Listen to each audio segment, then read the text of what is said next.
Hey guys, YouTuber100 here. Alright, now here I am kicking off July and starting off with my reviews for the original Spider-Man trilogy.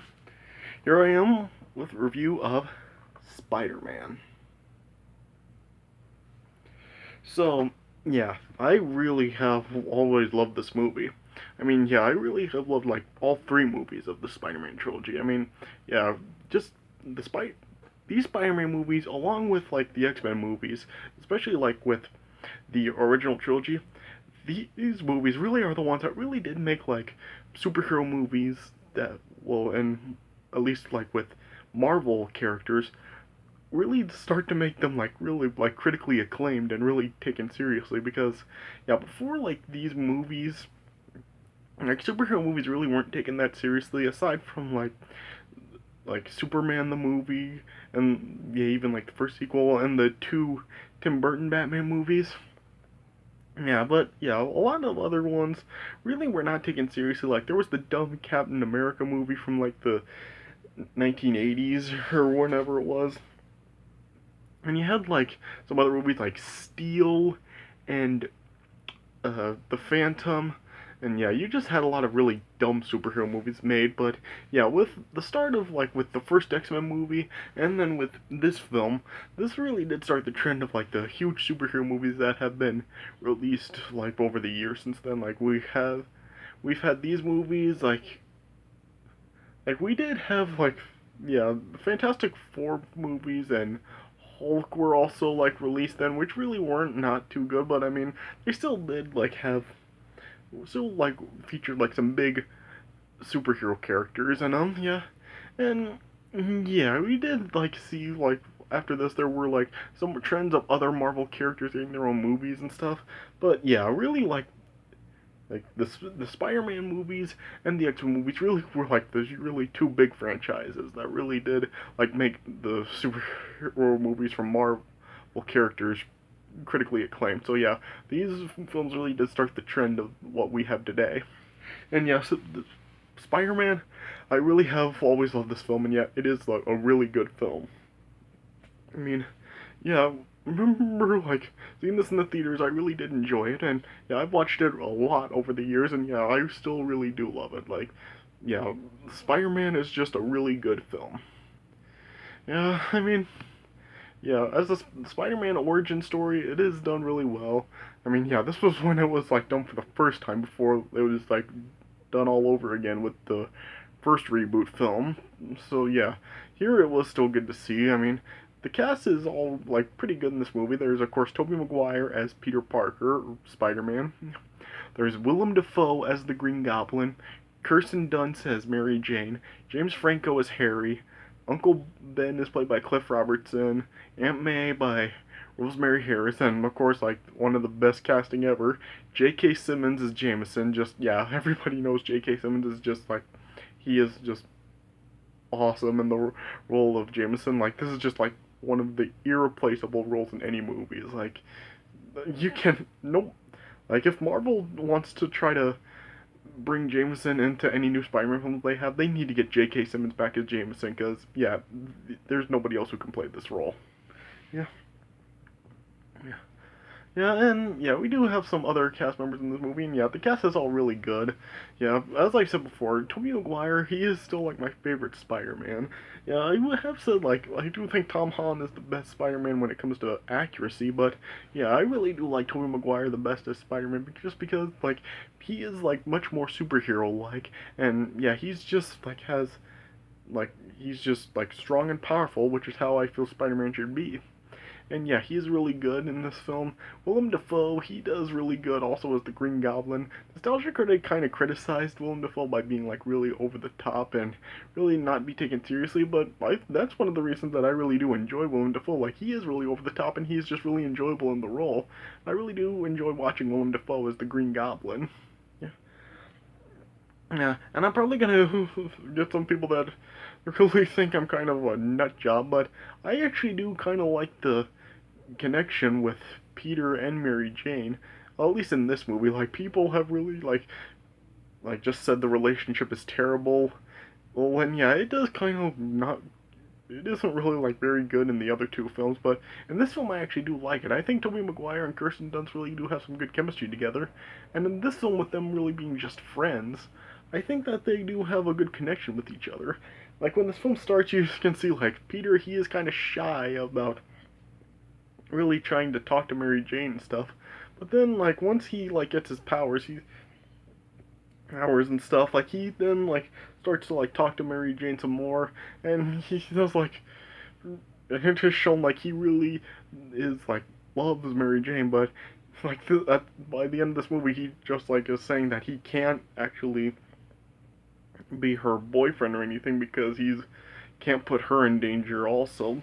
So yeah, you can see like Peter really did like really want to love Mary Jane, like really like be with her, but he knew just felt he couldn't because it would be too dangerous for her and stuff. Yeah.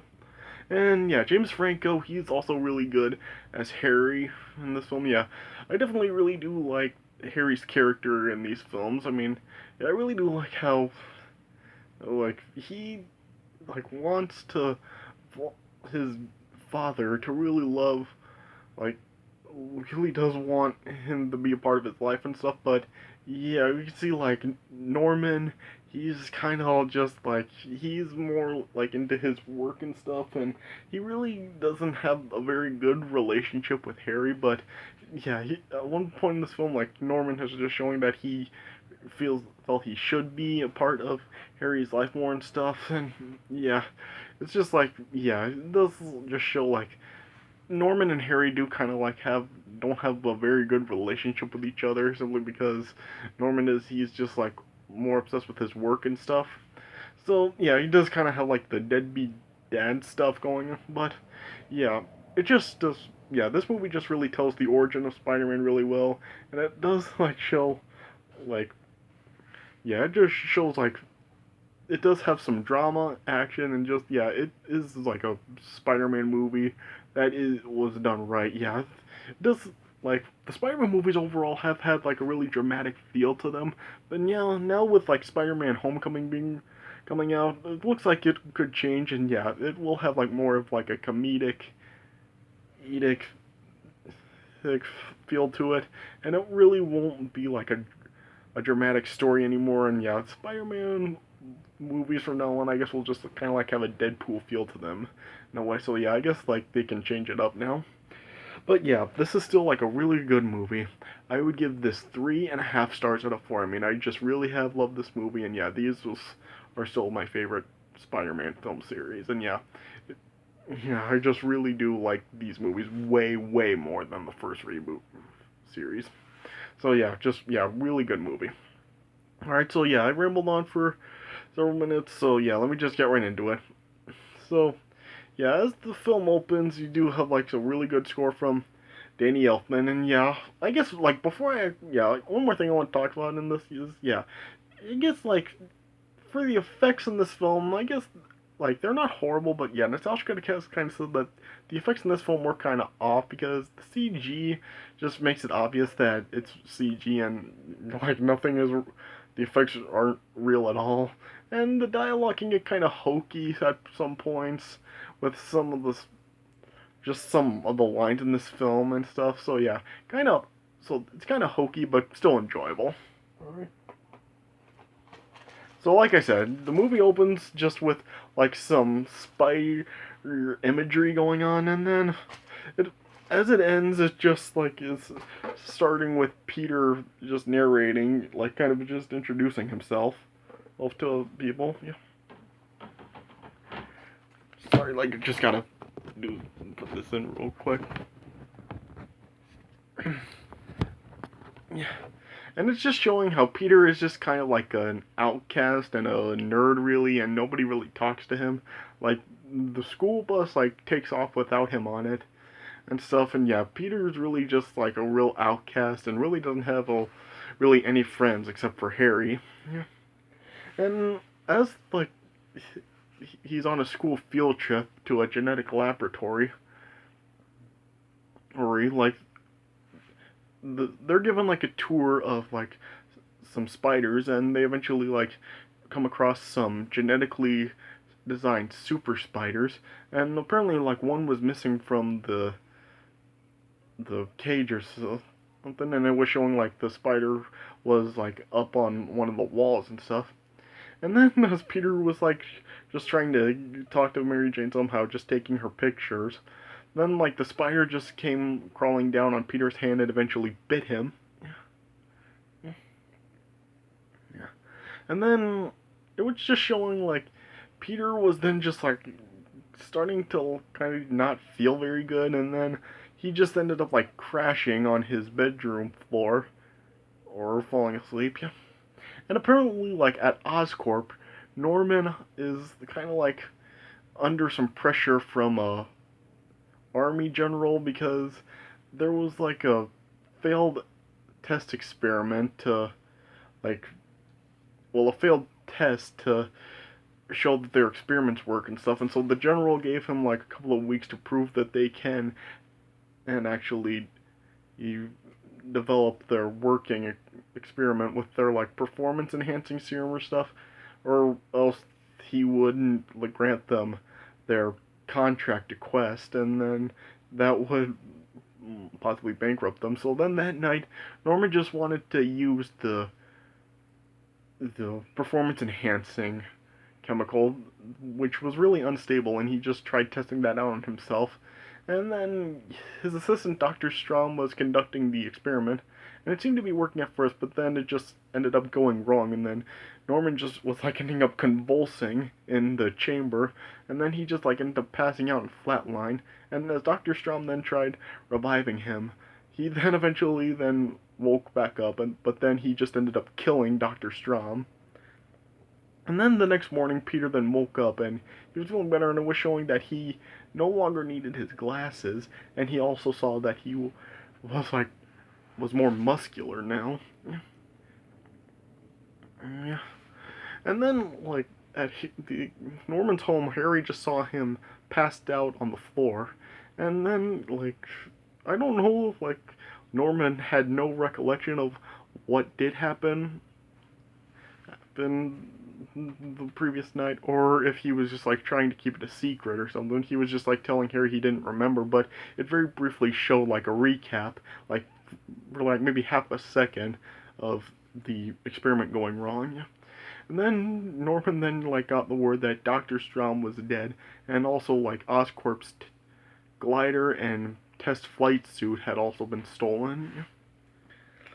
And at school, Peter's school, as he was like having lunch, he then like could, as Mary Jane was walking by him, he then just like had the sense that Mary Jane slipped on some juice, but he ended up like saving her from falling and like was able to catch all of her lunch and stuff. Yeah. And then it's just like chill. Then he then like discovered he shot some webs from his wrist, and then he like inadvertently ended up starting a fight with Mary Jane's current boyfriend, Flash Thompson.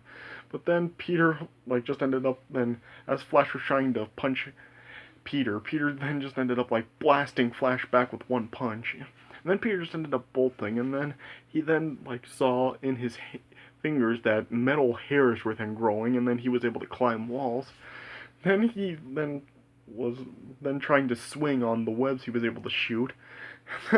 Yeah. And then after having a conversation with Mary Jane that night, he then saw that I think it may have been Flash now had a car, and then Peter wanted to buy his own car to impress Mary Jane, and but he really didn't have the money for it. And then he saw an ad in the paper of like a wrestling tournament for a $3,000 grand prize if they can withstand 3 minutes in the ring. Yeah. And so then Peter then like tried to come up with a costume, and yeah, he just like had several failed designs, but then he eventually did come up with the Spider-Man suit. Yeah. And then he then like went off to the wrestling arena, and he told Uncle Ben and Aunt May he was going to the library, and then Uncle Ben decided to drive Peter there. And then once he dropped Peter off, he then was just talking to Peter about how he could see that Peter was changing, and just to be careful who he changes into, and just to remember that great power comes great responsibility. And then Peter just didn't like how Uncle Ben was really like trying to lecture him, and he just asked Uncle Ben to stop and told him to stop pretending to be his father, and then just ended up leaving. And then Peter then went off to the tournament, where it then showed Bonesaw McGraw, who was played by Macho Man Randy Savage, and yeah, he was just beating every opponent that came in. And it also showed like the ring announcer, who was played by Bruce Campbell. Yeah, Bruce Campbell cameoed in all three Spider-Man films. Yeah, and then yeah, Peter eventually got his. It was his turn to face Bonesaw, and then yeah, he was telling the ring announcer his name was the Human Spider, but the ring announcer just didn't like the name and it sucked, and so then he introduced Peter as Spider-Man, and then he then had a cage match with Bonesaw and eventually ended up winning, but Peter was only paid $100 by the fight promoter since he didn't go the full 3 minutes, yeah. But there was a then, like, a thief appeared and stole all the fight promoter's money, and it would be later revealed why he stole it in the third movie. Yeah. And he was then running towards Peter to escape, and then Peter let him go, and just to get revenge on the fight promoter. Yeah. And then Peter then eventually came across Uncle Ben's dead. Uncle Ben and saw that he'd been shot, and then Uncle Ben just ended up dying. And then Peter just sought revenge and just went after the carjacker, or who stole Uncle Ben's car, and then he eventually then like fought with the carjacker, and he ended up discovering that this was the same guy who stole the money, and then the thief then just ended up then just tripping and falling out the window to his death. And then that night, as like there was a competing business for Oscorp was testing their weapons, that then showed like the Green Goblin then arrived and just killed everybody involved, along with General Slocum. Yeah. And then later on, after Peter graduated high school, and it also showed that Mary Jane Flash breaking up, then Harry like moved with Mary Jane, and then yeah, then later on Peter then just ended up deciding to use his powers to fight crime. With Uncle Ben's advice, with great power comes great responsibility, and then it just showed him as Spider-Man and fighting crime, or stopping various crimes that are going on in the city. And meanwhile, like the Daily Bugle then with Jameson and like wanted a decent picture of Spider-Man, and yeah, of course, like he doesn't like Spider-Man, so he was like just swearing poetic opinion on him and stuff, yeah.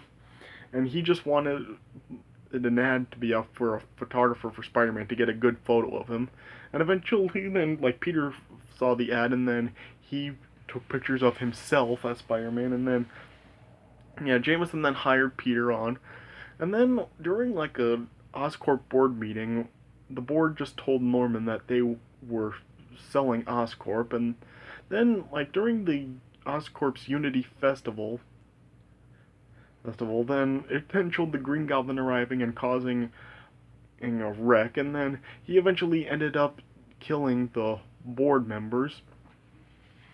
Yeah, and then Spider-Man then arrived and fought with the Green Goblin, and eventually, like Mary Jane was in a position like the balcony that Goblin attacked, like there was a piece breaking off, and then Mary Jane was on that broken piece, and then yeah, Spider-Man ended up saving Mary Jane and stuff, yeah.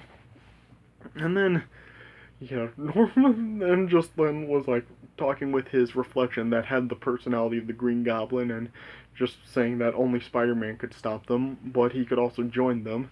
And so then, at one point, then Goblin just ended up like temporarily paralyzing Spider-Man, and just was proposing a partnership with him, and he was just telling Spider-Man that people would eventually hate him and stuff. Yeah. Yeah. And then once like Spider-Man then stopped some guys from mugging Mary Jane, and then like Mary Jane like just thanked Spider-Man and just like exposed his mouth and kissed him. Yeah. And then there was another day when there was like a fire in a building, and Peter and Spider-Man ended up like saving a woman's baby, and then they could hear like there was somebody else screaming in the building, and Spider-Man went after to try to save that woman, but it turned out it was just Goblin again. And then Spider-Man turned down Goblin's offer, and then Goblin just threw a bunch of like weapons at Peter, and eventually he ended up like cutting him. And yeah. And then Spider-Man just ended up disappearing, and then it showed then Norman arriving at Harry and Peter's apartment for Thanksgiving dinner, and Mary Jane was also there, and so was Aunt May. Yeah.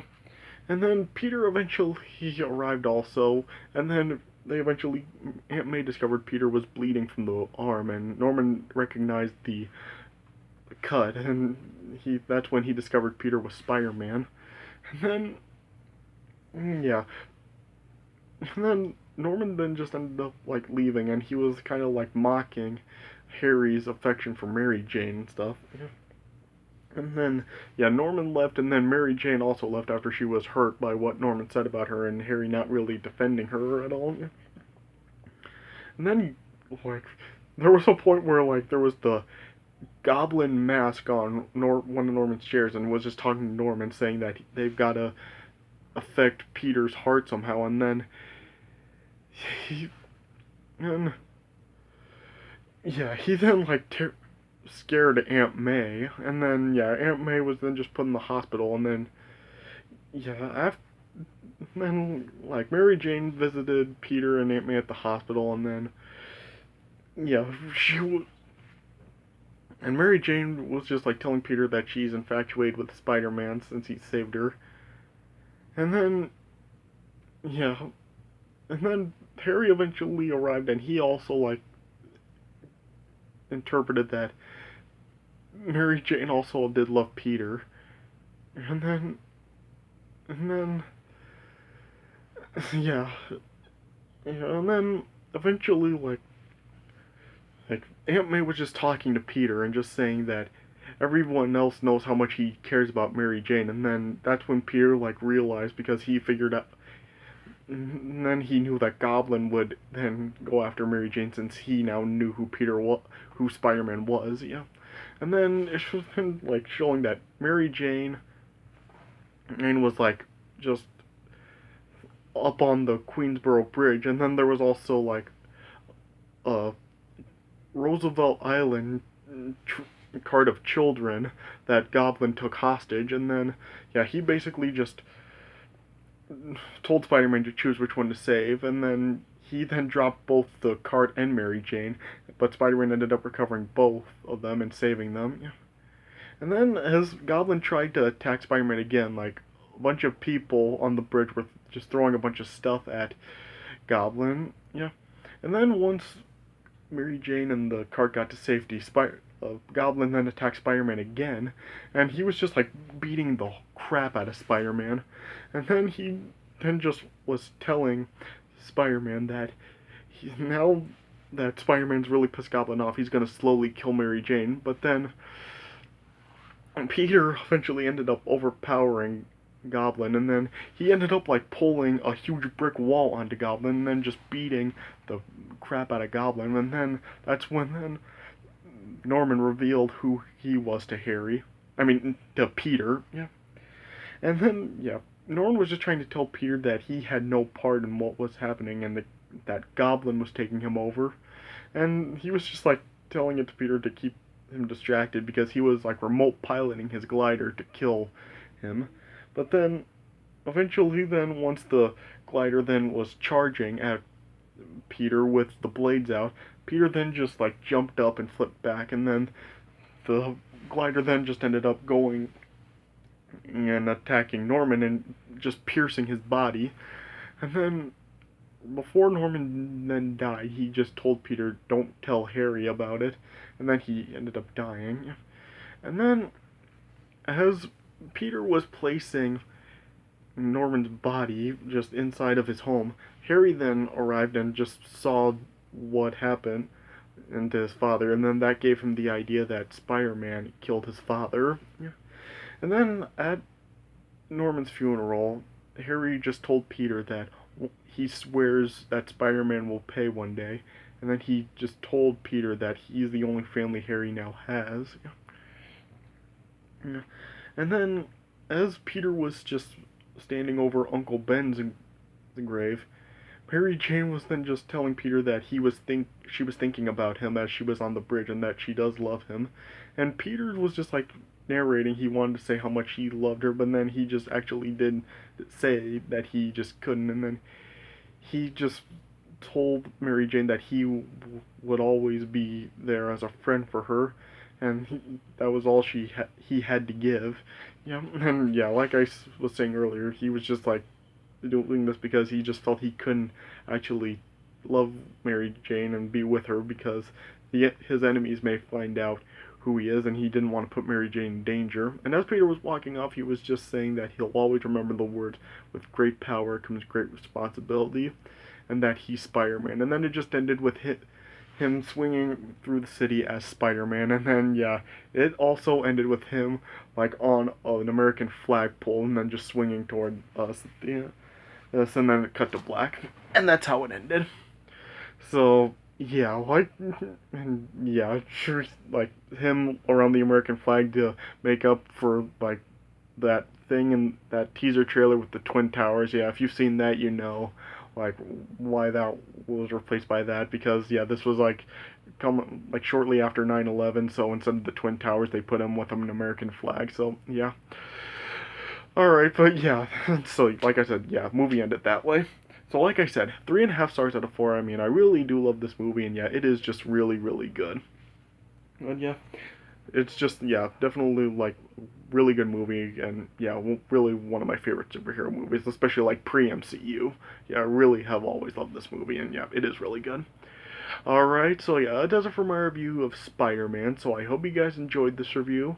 So yeah, and stay tuned for reviews for the other two movies as I continue reviewing this trilogy and then talk about Spider-Man Homecoming. Alright, so yeah, so thanks for watching this review. Hope you guys enjoyed. So yeah, and I'll see you guys later.